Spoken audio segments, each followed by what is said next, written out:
Yo, we back with another video, and this time we're reacting to a video about the passport bros or the black man going outside in Thailand. I just recently came back from Thailand. I was chasing down a certain YouTuber. We were trying to grab him. We were trying to grab him back and throw him on a flight to US, but you know he kept on moving places. We went to Pattaya. We tried to get NYC the future. Back on the plane, but we couldn't find him. Brazil.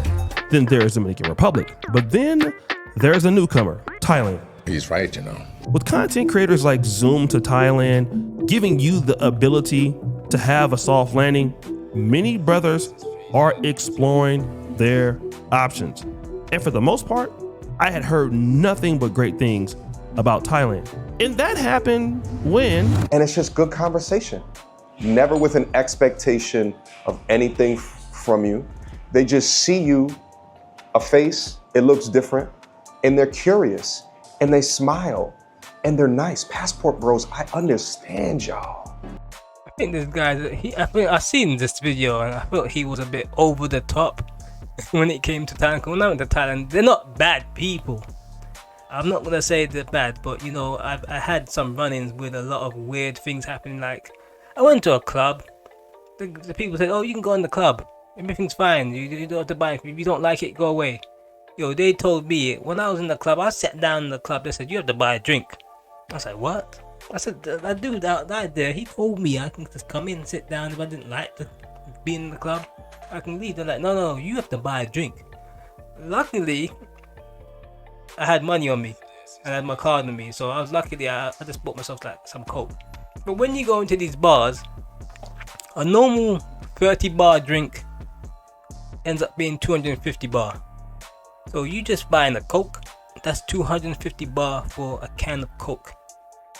Yeah, I know it's a lot. It's not too much, but it's more than I would normally pay for a drink. You know, I'll pay for a smoothie. That'd be like 80 bar for a smoothie. So to pay 250 bar or 300 bar for some coke, it's ridiculous. But that's what happens in Thailand. It's not all smiles and handshakes.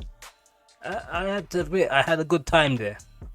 So let's see. But this guy, he was over the top. When I went to Thailand, man. In May 2026, mediocre tutorials and reviews visit Thailand. And he had a lot of good things to say about it. But then I noticed something. See, when you see someone like him, he is like, he kind of made Thailand to look overly good. It's not, no place is perfect. If you have money, Thailand's the best place in the world. But it's not perfect. Like, I went outside, and when you're out at night, you go Thailand, don't go at nighttime.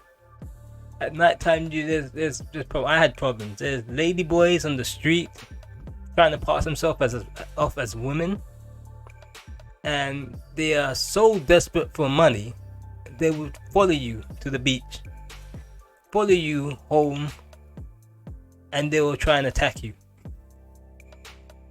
And some of them won't even tell you that they're male. They'll just try and pass themselves as females. So, you know, what I did, I ran my ass off. You know, when about 4 ladyboys come after you, you run. You don't try and fight them, you run. For a lot of people, That's what I did. I ran my ass off. Cause I'm gonna be honest with you, I didn't want I'm a visitor there, so I didn't want any trouble. So I'm just on holiday. So I decided just to be in holiday mode. You know, like at night time, just when the girls come out. But you know, I said to myself, I ain't gonna be getting involved with any of the females in Thailand, because I know from prior videos on YouTube that ain't nothing but trouble. Other content creators quickly took the opportunity to chastise MTR on his trip to Thailand, and it seemed the negativity just couldn't stop. And then I started noticing. See, Thailand's not bad. Like, I saw his video, and there's a lot of massage parlors around. So, you know, I'm gonna tell you how the layout is. It's massage parlor, weed shop. 7-Eleven, massage parlor, weed shop, 7-Eleven, bike shop. That's the layout. That's all you're gonna see when you go to Thailand. If you go to Thailand and you told me you didn't see that layout, you're lying. I thought to myself, what other shops do they have? That's all they have. Massage, weed shop. Then you got one place where it's just all hotels. A train. So she just started having this woe is me moment and just talking about how she ain't got nobody, and you know, she just was playing the victim. And she started crying. And I'm just really sitting there in shock, thinking in my head, like, what? Why are you doing this? Now, see, what these women do when you go at night and you start meeting these women, when they see you're a foreigner, they'll try and extract money out of you any means possible. Because sometimes they see you just passing. So, I had one lady I met on Tinder. That woman tried to rob me blind. I'm lucky she never took my laptop. I locked my laptop away and I kept an eye on it. But man, this woman, she took a bag full of like souvenirs. Luckily the souvenirs cost no more than $10. But I looked on it was a souvenir bag.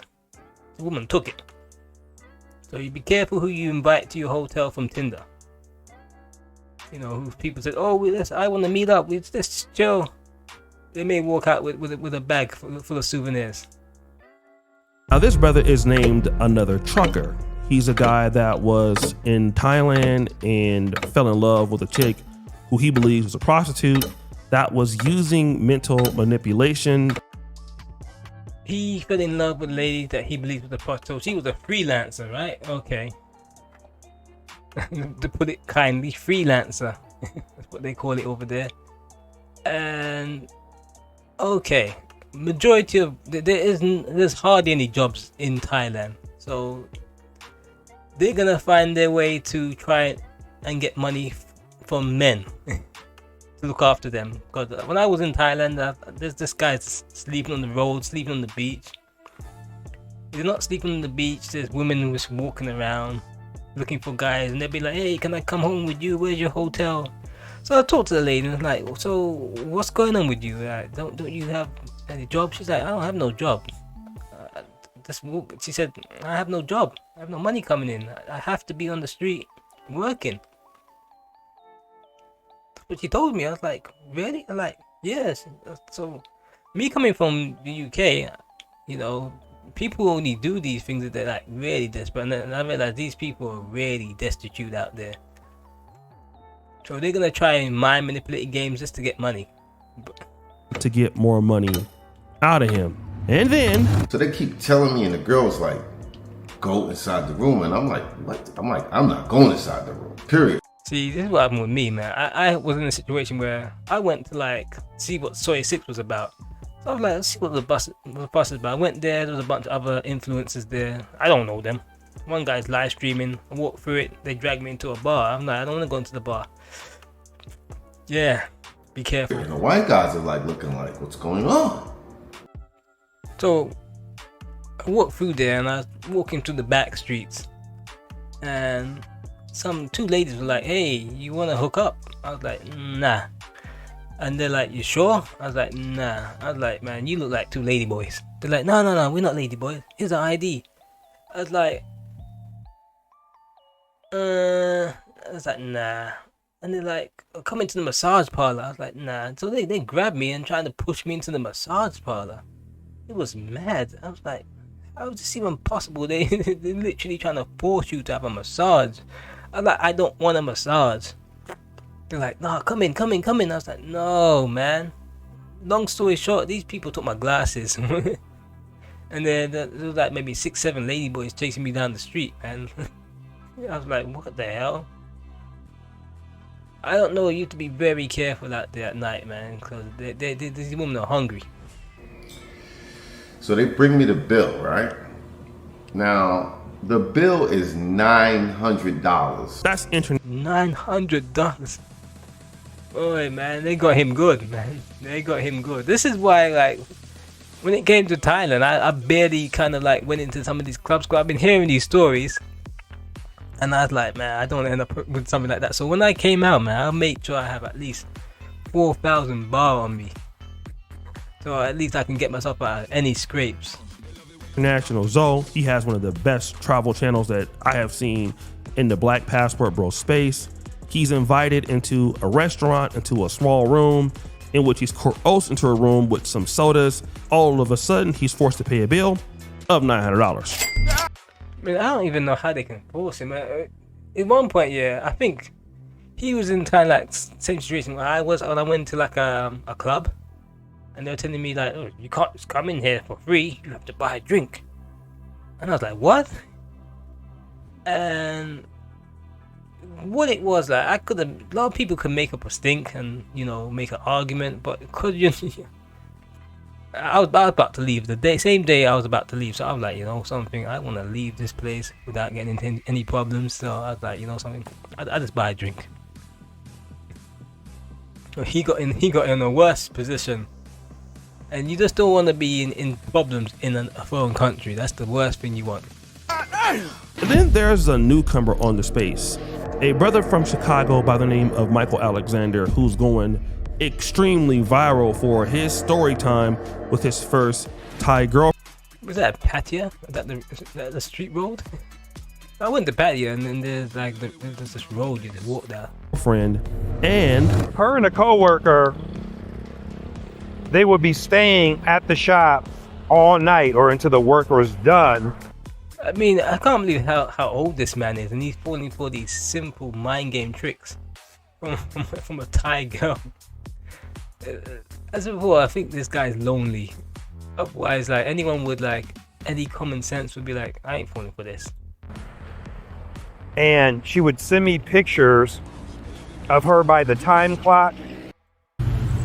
Celebrate every moment. You know what I mean? Who's gonna fall for something like that, sending pictures down the time clock? They must think like, what a fool. We took those pictures a long time ago. If they had the day and date on there, I'd be like, oh yeah, this is real. But same spot of last year. Now I mean, I'm in Pattaya, Thailand, and I'm still broke, stranded in Thailand, man. I know it's not a funny thing, man, but it's life, man. Unfortunately, you would think that a year later that you will be progressing, man. yeah, this guy is called NYC The Future. NYC The Future is over 40, by the way. And what's going on with this guy is he quit his job. I believe he was working in the airport somewhere in New York City. And instead of actually progressing in life, he quit his job and started live streaming so that he could get money to go overseas. Now, it was bad when he was overseas, crashing out in Dominican Republic, not paying the little contractors that he was doing this with.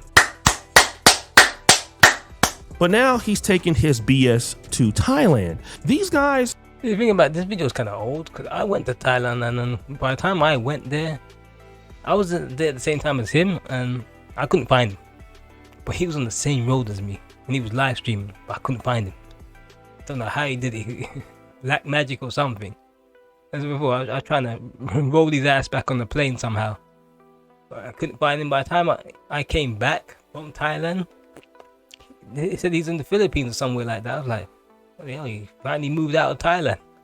This video is kind of old, but yeah, man, it is crazy. He's asking for $800 more money from the guys, raising funds. And not only that, as you saw at the beginning of the video, this is the same guy walking up to random chicks in Thailand saying, oh, can I stay with you and move in with you? Boy. Now, imagine a foreigner asking to live with you, and you're in Thailand, and you're thinking like, well, we think you're rich. You want to live with us? No, that's why I'm laughing like, man, this guy's he's just a walking disgrace. There's no shame about him, man. Like, when this is all over and he finally has his last crash out, like, what does he have to come back to? Boy, you don't sit your stupid ass down. Who the f you think you is? But it gets worse. Y'all know I got a girl. She's back at the telly, stuff like that. Not only does he not have money, he has a lady in the hotel room who I'm assuming is also Thai, and he can't afford to take care of her. Now, here's the problem that I see with certain brothers.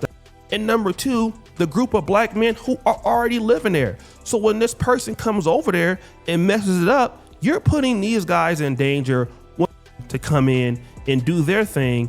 That's hard work, guys. And a lot of the advice you get from the brothers like Zoom to Thailand or Ronan the Traveler, my brother out there in the DR, these guys have spent hundreds of thousands of dollars cash money to come over to these countries to disrespect the places that black men live at. And he only goes to the places that other black passport bros have been to because he understands the layout now.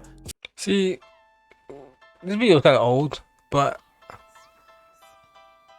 it's one of those things where the subscribers are the problem. As he said in the video, the subscribers are the problem because the subscribers are the ones giving these guys the money. If their subscribers weren't there giving these guys money, they couldn't do what they do. They literally have to fly home, but they don't because someone's gonna give them money and someone thinks he's somewhat entertaining. I don't think NYC The Future is entertaining one bit. Know who is the most entertaining? His subscribers, not him. I get more jokes from the people in the chat clowning him than him himself, and that's one of the really sad things about NYC The Future, that I'm not watching him for him. I'm watching for what people will say about him and his situation. That's how bad it is. They are more entertaining than him, and somehow it works. It works somehow where I will go into the chat and someone will say a comment and it will be hilarious, and everyone says the same thing, like, we don't come for you, we come for the chat. You're just there to clown on. But you know, it's one of those things where, as if somehow it works for him. YouTube has allowed this to happen where we see him as a damn fool. His subscribers see him as a fool. The chat sees him as a fool. And because he's a fool, we all clown him and we go to sit down there and watch him crash out, and we laugh at him. We laugh at what people are saying in the chat, and it's entertaining. But he doesn't mean to be that entertaining. He's just being an idiot. And that's the problem. You know, it's as if it somehow works where you go in there, you look at the chat, you get some jokes, and some people end up donating. I know it's sad, but he's moved on from Thailand, and I think he's in the Philippines now or somewhere else.